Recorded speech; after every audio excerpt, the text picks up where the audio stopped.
Welcome back. I am Tracy Meyer, your child development instructor for CHD 213. And in this episode, we're going to be learning about quality counts. The need for high quality childcare continues to be a topic of interest as more and more families enter the workforce and more children need care. Every week, families from all socioeconomic backgrounds drop their children off at some type of childcare facility. With so many children needing childcare, researchers and policymakers are tasked with figuring out how to best support the next generation of preschoolers.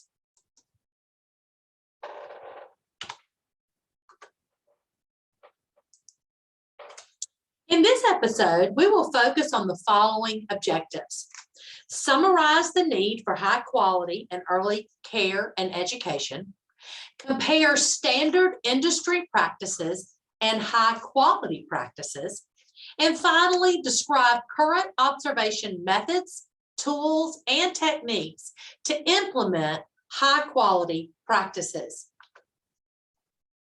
Decades of research on early childhood development has determined that when it comes to early care and education programs, quality is critical.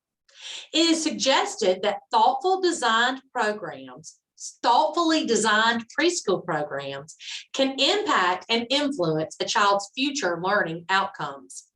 Not only are there short-term benefits based on data collected from quantitative research projects, there are also long-term benefits as well.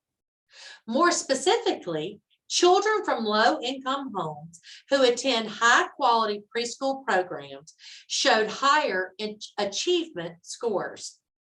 Unfortunately, due to limited funding opportunities and financial restraints, there are many families who cannot afford to send their children to a high-quality preschool program. Moving forward, we must consider how we, as advocates and educators, can lessen the achievement gap so that all children, no matter of their socioeconomic status, can get a smart start. As more and more children need childcare, families are faced with a tremendous task of finding the right preschool program. When choosing a center, some families may contemplate certain factors like cost and affordability, hours of operation and availability, and location. Some families, on the other hand, may consider the school philosophy, the education and experience of the teachers, the environment and the daily activities, as well as the curriculum model and guidance policies. In order to demonstrate that all preschools are not alike, we are going to refer to standard industry practice as any state licensed childcare program. And we're going to refer to high quality practice as any childcare center that undergoes regular assessments using tools and techniques that are above and beyond the standard industry practice. To legally operate a licensed childcare program in Alabama, a center must comply with certain licensing policies and procedures. These state regulations provide a baseline standard and are primarily focused on protecting children from harm rather than advancing child development and early learning. To ensure early childhood education programs are compliant with all state policies and procedures, a licensing specialist will conduct an annual inspection or will evaluate a program as needed. One of the hallmarks of a high quality practices is the practice of continuously monitoring and evaluating a program's overall effectiveness for the purpose of accountability. Therefore, in addition to complying with state licensing regulations, high-quality programs may utilize noted assessment tools and resources to evaluate their center and staff. Unlike standard industry practices, high-quality practices place an emphasis on promoting positive child outcomes. The key to a high-quality program is contingent upon what happens inside the classroom environment. Let's examine how both process quality and structural quality work together to influence positive outcomes for children.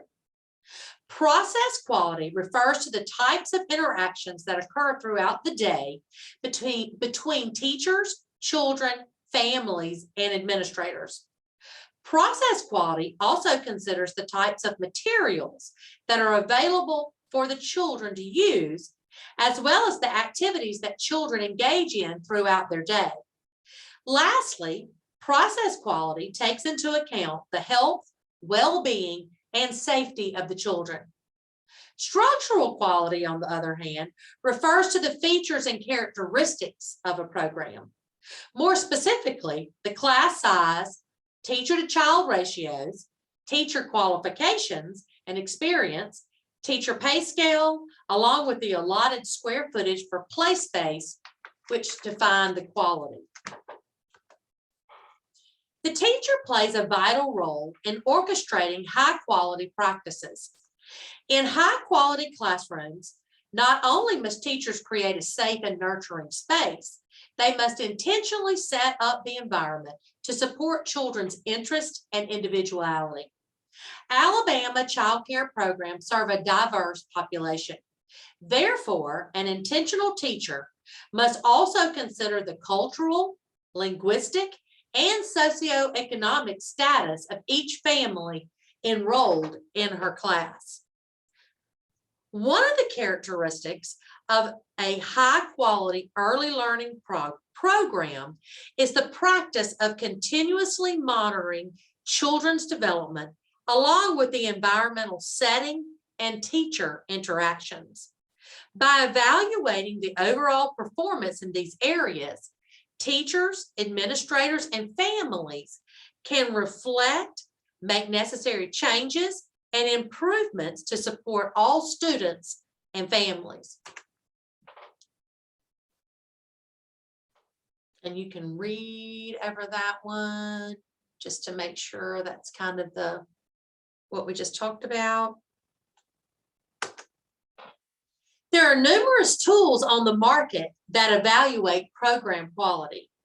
Common tools used in Alabama are Environmental Rating Scale, or the ERS, the Classroom Assessment Scoring System, or CLAS, and the Quality Rating and an Improvement System, which is called QRIS. The Environmental Rating Scales is a standardized assessment tool that can help caregivers, teachers, and administrators improve the quality of their program. The ERS measure process quality. The scales are used in a variety of ways, including for self-assessment by center staff, preparation for accreditation, and voluntary improvement efforts by licensing or other agencies. As suggested by ERS, in order to provide high-quality care and education experiences to all children and their families, a child care program must provide for the three basic needs all children have: protection of their health and safety, building positive relationships, and opportunities for stimulation and learning from experience. The Classroom Assessment Scoring System, or CLAS, showcases various strategies that teachers can implement to promote quality interactions. The CLAS tool focuses on the context of how teachers directly interact, engage, and communicate with the children in their classroom environment.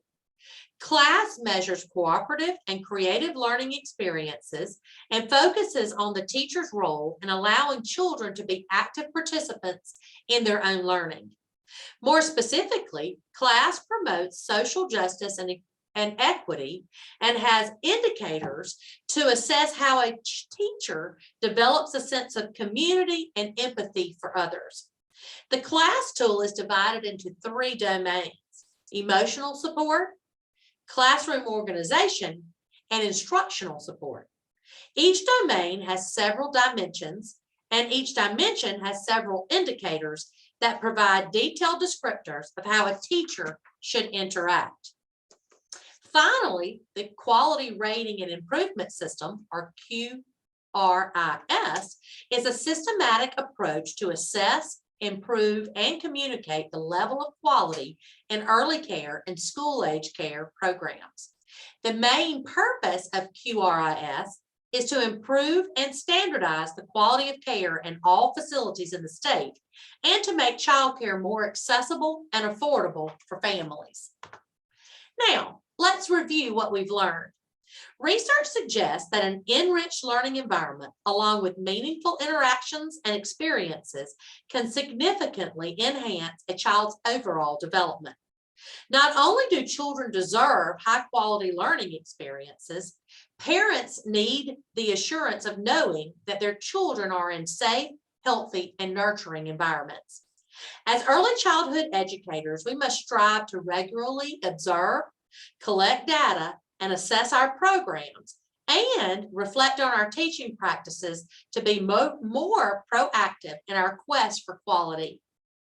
While a score is important to look at and improve upon, it is not the end-all be-all. It merely serves as a guide to our practices as it relates to a whole picture. Ongoing observation and documentation help to keep us informed of how to best serve the children and families in our care. So that wraps us up for this episode of Chapter 2. You can learn more about this topic by reviewing the resources posted in your course. As always, if you have any questions, please contact me, Tracy Murph, as your instructor. Thanks again for joining me as we learn all about quality counts, and I'll see you next time.